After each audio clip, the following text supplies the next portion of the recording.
وَإِذَا سَأَلَكَ عِبَادِي عَنِّي فَإِنِّي قَرِيبٌ أُجِيبُ دَعْوَةَ الدَّاعِ إِذَا دَعَانِ.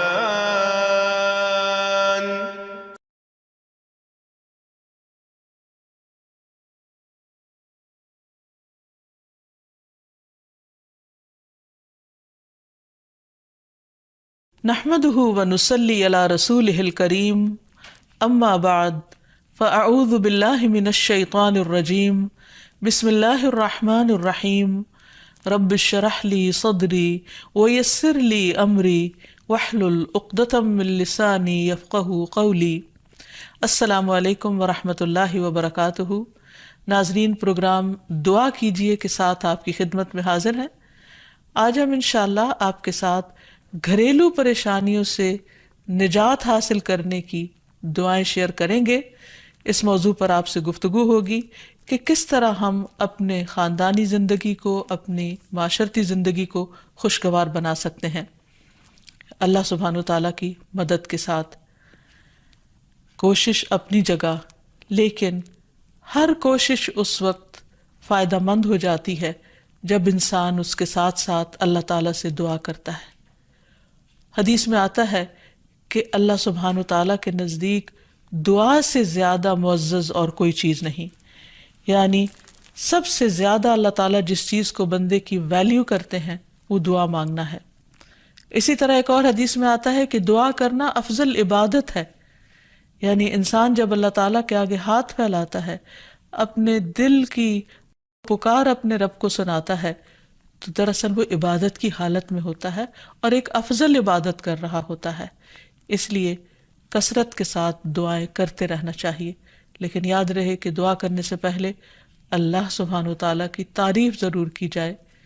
اس سلسلے میں تعریف کے بے شمار کلمات ہمیں احادیث کی کتابوں میں ملتے ہیں.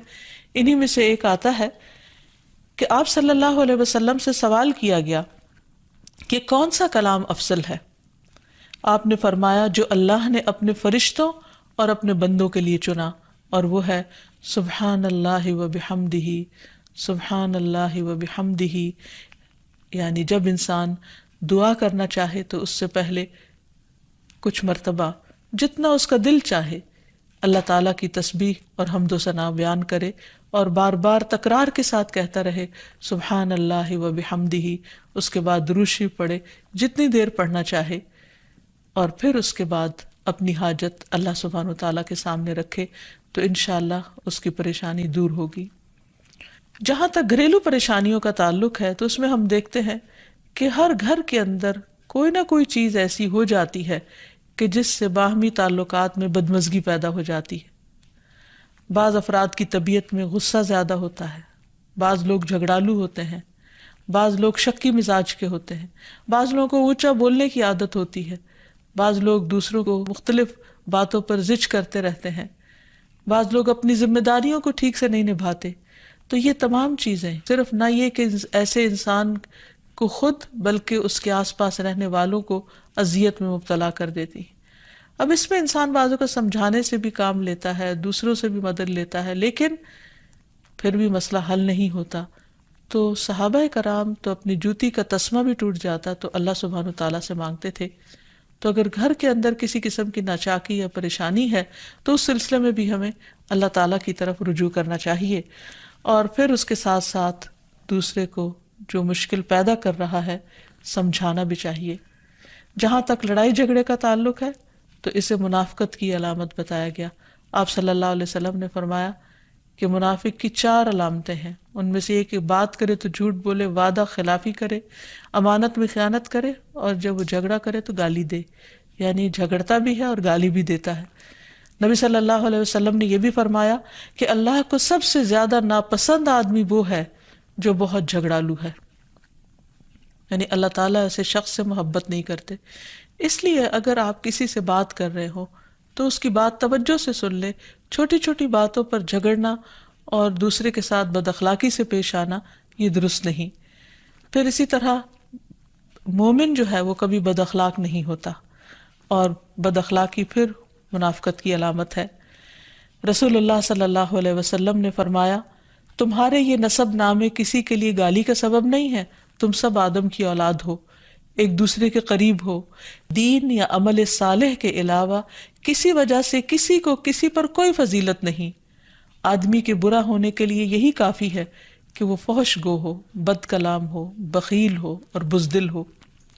پھر اسی طرح آپس میں محبتوں کا نہ ہونا، بہن بھائیوں میں ناچاکی یا شوہر بیوی میں ناچاکی یا والدین کے ساتھ محبت کا نہ ہونا، یہ ایک طرح سے اللہ تعالیٰ کی طرف سے ایک آزمائش بھی ہو سکتی ہے اور ایک عذاب بھی ہو سکتا ہے۔ مومن تو محبت کرنے والا ہوتا ہے اور اس شخص میں کوئی خیر نہیں جو محبت کرتا نہیں اور لوگ اس سے محبت نہیں کرتے، اور لوگوں میں سب سے زیادہ بہترین انسان وہ ہے جو لوگوں کے لیے فائدہ مند ہوتا ہے۔ تو اس لیے بہت ضروری ہے کہ خاندان کے اندر باہم محبت پائی جائے۔ گھریلو زندگی خوبصورت ہو جاتی ہے اگر آپس میں ایک دوسرے سے پیار، محبت اور ہمدردی کے جذبات پائے جاتے ہیں۔ پھر اسی طرح بعض اوقات گھریلو زندگی میں بدگمانیاں بہت تکلیف دیتی ہیں، یا گھر کے کچھ افراد سنی سنائی باتوں پر یقین کرتے ہوئے دوسروں کے خلاف بدگمانی پال لیتے ہیں، تو اس سے بھی پرہیز کرنے کی ضرورت ہے۔ اسی طرح گھریلو پریشانیوں میں گھر کا تنگ ہونا بھی ایک عذاب کی شکل ہے۔ اس لیے نبی صلی اللہ علیہ وسلم نے ہر وضو کرنے کے بعد جو دعا سکھائی، اس میں خاص طور پر یہ دعا آتی ہے کہ اے اللہ میرے گھر میں وسعت پیدا کر دے، یعنی ایک تو دلوں میں وسعت ہو اور دوسرا یہ ہے کہ جگہ بھی کشادہ ہو۔ رسول اللہ صلی اللہ علیہ وسلم نے فرمایا 3 چیزیں بدبختی میں سے ہیں۔ عورت جب تو اسے دیکھے تو وہ تجھ کو بری لگے اور وہ تجھ پر اپنی زبان چلائے، اور اگر تو اس سے غائب ہو تو وہ اپنے نفس کی اور تیرے مال کی حفاظت نہ کرے۔ دوسرے، مریل سواری کہ اگر تو اسے مارے اور چلائے تو تجھ کو تھکا دے، اور اگر اسے چھوڑ دے تو تجھے جلد تیرے ساتھیوں تک نہ پہنچائے، اور ایسا گھر جو تنگ اور کم سہولتوں والا ہو۔ تو اس لیے اگر انسان ایسی کسی تکلیف میں مبتلا ہے تو اس کا حل بھی یہی ہے کہ کوشش کے ساتھ ساتھ انسان دعا کرے۔ اسی طرح خرچ میں کمی، وسائل میں کمی، مال میں کمی، یہ تمام چیزیں بھی عموماً گھروں کے اندر جھگڑے پیدا کر دیتی ہیں۔ کھانے پینے کی قلت، بنیادی ضروریات کا پورا نہ ہونا، تو ایسی صورت میں بھی انسان اللہ تعالیٰ کی طرف رجوع کرے، اور اس کے لیے ساتھ ہی کوشش بھی ضروری ہے۔ کوشش میں سب سے پہلے تو یہ کہ انسان لڑائی جھگڑا چھوڑے، صبر و ضبط کی عادت ڈالے، برداشت اور تحمل کی عادت اپنے اندر پیدا کرے، اپنے اخلاق کو بہتر بنائے۔ ایک حدیث کے مطابق اللہ سبحانہ وتعالیٰ جب کسی گھرانے پر خیر و برکت نازل فرمانا چاہتے ہیں تو اس گھر والوں کے اندر نرمی پیدا کر دیتے ہیں، اور ایک اور حدیث میں یہ بھی آتا ہے کہ جو نرمی سے محروم کر دیا گیا وہ ہر خیر و بلائی سے محروم کر دیا گیا۔ تو اس لیے گھر کے ہر فرد کو اپنے اپنے رویے پر غور کرتے ہوئے اپنے اخلاق کی اصلاح کرنے کی ضرورت ہے، اور دوسروں سے توقعات زیادہ رکھنے کی بجائے اپنا طرز عمل اچھا کرنے کی ضرورت ہے۔ اور گھر والوں کے ساتھ بہترین ہونا نبی صلی اللہ علیہ وسلم کی سنت ہے۔ آپ نے فرمایا تم میں سے بہتر وہ ہے جو اپنے گھر والوں کے لیے بہتر ہو، اور میں تم سب کی نسبت اپنے گھر والوں کے حق میں اچھا ہوں۔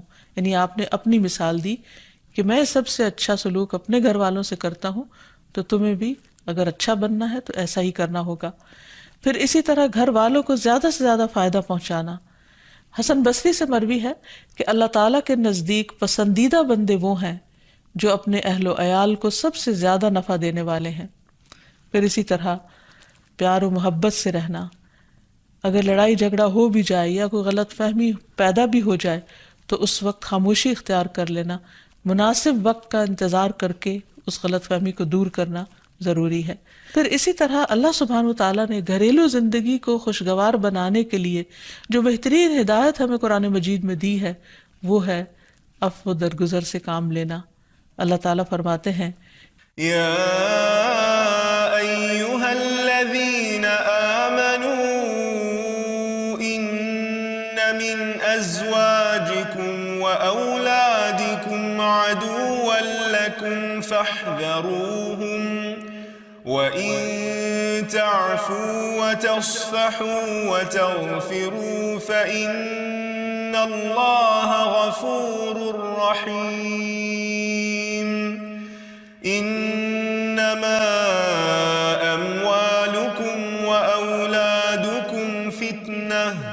واللہ عنده اجر عظیم۔ اے لوگو جو ایمان لائے ہو، بے شک تمہاری بیویوں اور تمہارے بچوں میں سے بعض تمہارے دشمن ہیں، سو ان سے ہوشیار رہو، اور اگر تم معاف کرو اور درگزر کرو اور بخش دو تو بے شک اللہ بے حد بخشنے والا نہایت رحم فرمانے والا ہے۔ تمہارے مال اور تمہاری اولاد تو محض ایک آزمائش ہے، اور جو اللہ ہے اسی کے پاس بہت بڑا اجر ہے۔ یعنی انسان کو بعض اوقات اپنی ہی بیوی یا بیوی کو اپنے ہی شوہر سے، اور بعض اوقات اپنے ہی بچوں سے یا اپنے ہی والدین سے دشمنی کا اندیشہ ہو سکتا ہے، اور وہ ایک دوسرے کے لیے مصیبت اور بلا ہو سکتے ہیں، لیکن ایسی صورت میں بھی انسان کا گزارا نہیں ہو سکتا جب تک ایک دوسرے کو معاف نہ کرے۔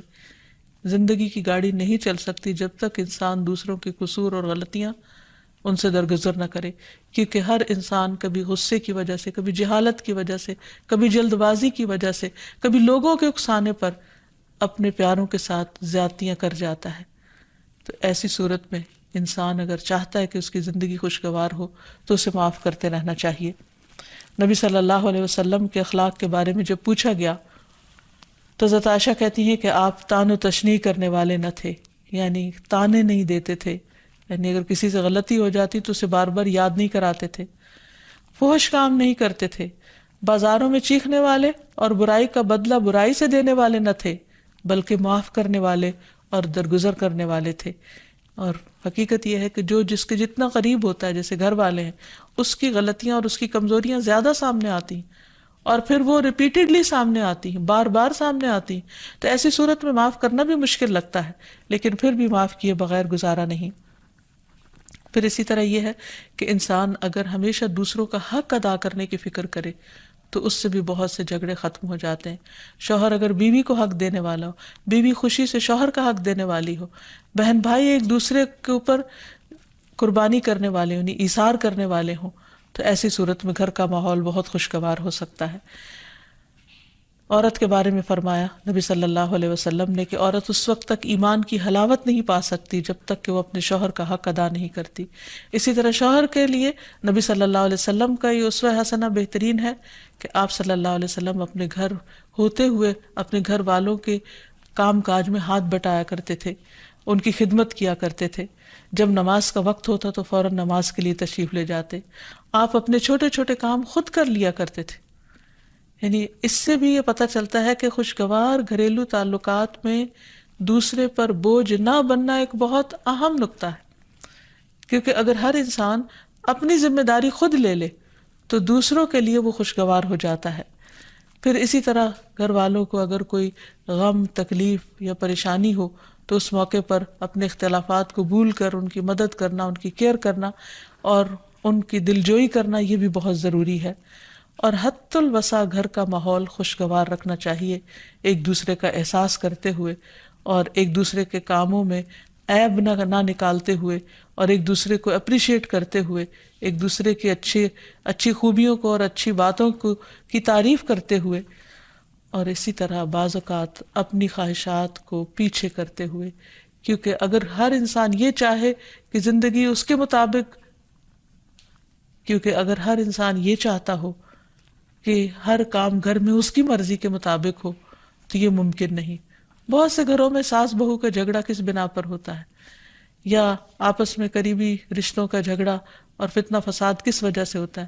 کیونکہ ہر شخص یہ چاہتا ہے کہ گھر کا نظام اس کی مرضی کے مطابق ہو، حالانکہ ایسا ہونا ممکن نہیں۔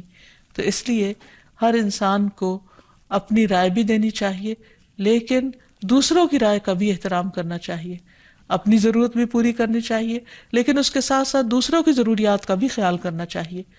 پھر اسی طرح بہت سے معاملات میں قناعت اختیار کرنی چاہیے، کیونکہ یہ زندگی بذات خود ایک امتحان ہے، اور اصل عیش و عشرت کی جگہ جنت ہے، دنیا نہیں، یا دنیا کا گھر نہیں۔ تو اس لیے ضروری ہے کہ مشکل حالات میں انسان اپنے عزیزوں کا، پیاروں کا، گھر والوں کا ساتھ دے ان کی مدد کرے. مثلا شوہر کے اگر معاشی حالات تنگ ہیں تو بیوی ناجائز مطالبات نہ کرے. اسی طرح اگر بیوی بیمار ہے تو شوہر اس سے بہت زیادہ گھر کے کام کا مطالبہ نہ کرے. تو ایک دوسرے کے حالات کی رعایت کرتے ہوئے اگر انسان ایک دوسرے سے توقعات رکھے تو اس سے بھی حالات بہت خوشگوار ہو سکتے ہیں. اور پھر یہ کہ ہمیشہ دوسروں کی چھوٹی چھوٹی ایفرٹ پر ان کے لیے شکر گزاری کے جذبات ہونے چاہیے. مثلاً اگر کوئی آپ کو گھر میں پانی پلا دے تو آپ اس پر بھی شکریہ بولیں.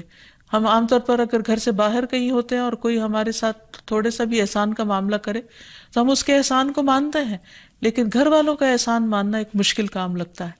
تو اس لیے اگر ہم چاہتے ہیں کہ گھریلو زندگی خوشگوار ہو تو اس میں گھر والوں کے احسان کو بھی ماننا ضروری ہے. اور پھر چھوٹی چھوٹی اذیتوں کو بہت مینشن نہیں کرنا چاہیے، ان کا ذکر نہیں کرنا چاہیے، ان پر صبر کرنا چاہیے. تو جو شخص شکر اور صبر سے کام لیتا ہے اس کی زندگی لازماً خوشگوار ہوتی ہے. لیکن اس کے باوجود بھی اگر گھریلو زندگی میں تنگی ہو، تکلیف ہو، آپس کی ناچاکی ہو، دشمنی ہو، پریشانی ہو، بہت بے چینی ہو، تو پھر اللہ سبحانہ و تعالیٰ ہی کی طرف رجوع کرنا چاہیے. کیونکہ قرآن مجید میں آتا ہے وَإِن يُرِدْكَ بِخَيْرٍ فَلَا رَادَّ لِفَضْلِهِ يُصِيبُ بِهِ مَن يَشَاءُ مِنْ عِبَادِهِ وَهُوَ الْغَفُورُ الرَّحِيمُ. اور اگر اللہ تجھ سے کوئی بھلائی کرنا چاہے تو کوئی اسے ٹالنے والا نہیں. وہ اپنے بندوں میں سے جسے چاہے فضل سے نوازتا ہے اور وہ بخشنے والا اور رحم کرنے والا ہے. تو اس لیے چھوٹی چھوٹی تکلیفوں پر بھی فوراً اللہ کا ذکر، اللہ کی یاد، اللہ کی تسبیح انسان کے دل کو سکون بخشتے. اور نبی صلی اللہ علیہ وسلم نے خصوصاً اپنی پیاری بیٹی فاطمہ رضی اللہ تعالی عنہا کو جب وہ گھر کے کام کاج کر کے تھک جاتی تھی، کیونکہ اپنے ہاتھ سے چکی پیستی، اپنے ہاتھ سے آٹا گوندتی، اپنے ہاتھ سے اپنے گھر کے کام کاج کرتی، بچوں کو لک آفٹر کرتی، تو بہت تھک جاتی تھی. اور اسی تھکاوٹ کی وجہ سے انہوں نے ایک دفعہ نبی صلی اللہ علیہ وسلم کے پاس جب کچھ قیدی آئے تو خادم کا مطالبہ کیا، لیکن آپ صلی اللہ علیہ وسلم نے ان کو خادم دینے کی بجائے یہ تسبیحات سکھائی اور فرمایا کہ جب تم اپنے بستر پر جانے لگو تو 33 بار سبحان اللہ، 33 بار الحمدللہ اور 34 بار اللہ اکبر پڑھ لیا کرو. اور اسی لیے یہ تسبیحات فاطمہ کے نام سے بھی معروف ہیں.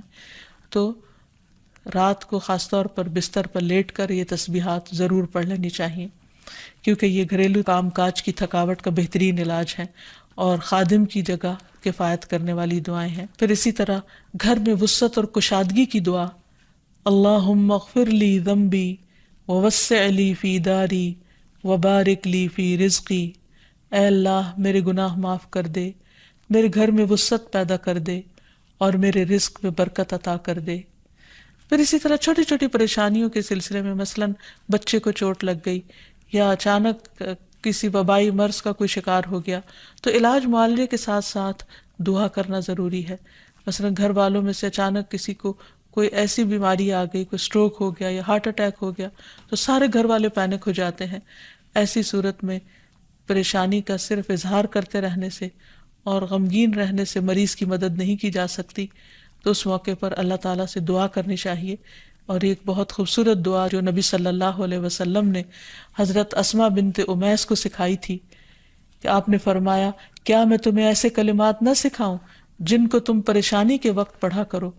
اور وہ کلمات ہیں اللہ ربی لا اشرک بہ شیئا، اللہ ہی میرا رب ہے، میں اس کے ساتھ کسی چیز کو شریک نہیں بناتی.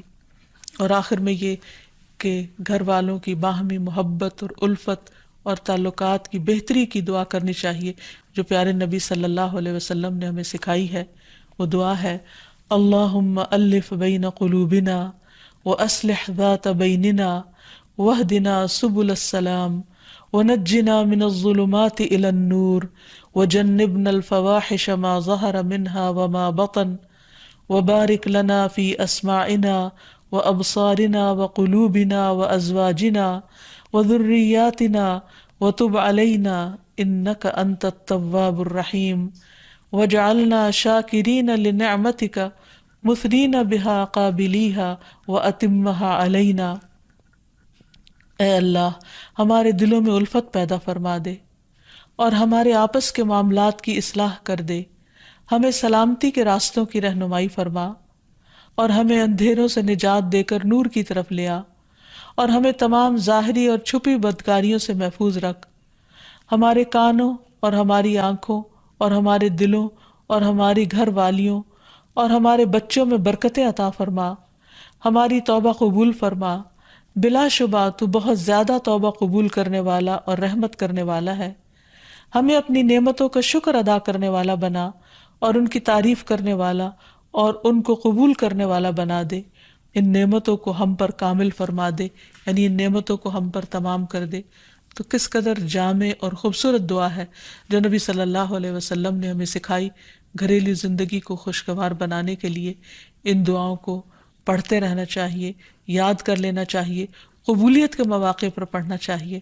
اگر زبانی یاد نہ بھی ہو تو دیکھ کر پڑھ لینا چاہیے، اور اگر ان کا ترجمہ نہ آتا ہو تو اردو میں پڑھنے میں بھی کوئی حرج نہیں، لیکن اللہ تعالیٰ سے مانگتے رہیے کیونکہ ساری مشکلات کا حل صرف اسی کے پاس ہے۔ وآخر دعوانا ان الحمد للہ رب العالمین۔ السلام علیکم ورحمۃ اللہ وبرکاتہ۔ ولم أكن بدعائك رب شقيا